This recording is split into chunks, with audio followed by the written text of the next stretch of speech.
高提示，提升你的球技与品味。Hi Golf Tips followers, I'm James working with 18 Under in Shenzhen.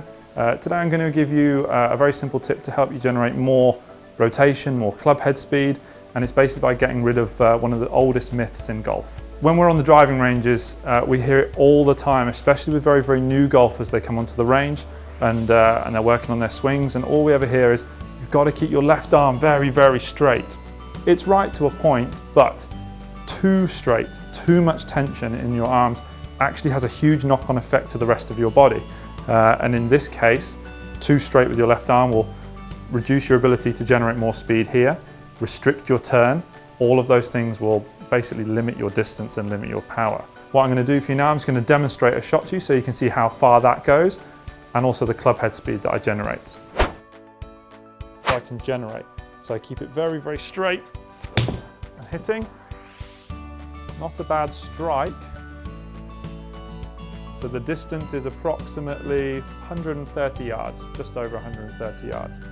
So as you saw on that last swing, left arm was very, very straight, lots of tension. Actually my swing speed was okay, but I'm not sure it was quite as good as it could be. So on this next one, what I'm going to do is in my setup, again, if I feel a bit nervous or a bit tense, I'm going to let my left hand hang off the golf club, completely relaxed. Bring it on, and then let my arms relax far more. Now what I'm going to do is I'm going to show you a shot where I relax my arms. There's much less tension in my shoulders and my arms, and we're going to see how much speed and distance I can generate on that shot.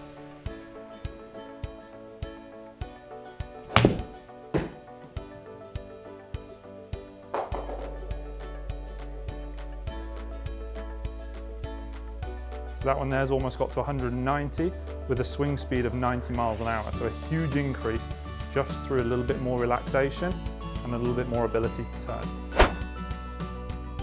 So I can imagine now a number of you thinking, well, if my left arm isn't straight, how am I going to hit the ball? Absolutely correct.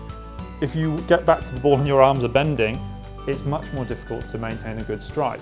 So at impact, of course, both of your arms, you need to be pulling through and pushing through straight and creating that width. But if you have too much tension in the backswing, you're limiting that ability to rotate and create power. So even if there's a slight flex, when you come back down, you should still maintain the feeling of throwing the club out and maintaining as much width as you can so that you can maintain the strike. But what you don't want is you don't want in your setup and your backswing that your arms are so tense that actually you can't rotate and you can't generate a good length of swing to create all the power you're going to need to hit the ball further. So the key parts in the backswing, make sure your arms are not completely straight, okay? Add a little bit of relaxation so that you can get more rotation. Into impact, get your arms out straight. Imagine you're throwing the club out towards the target. That'll help you have the good rotation in the backswing while still maintaining the strike into impact.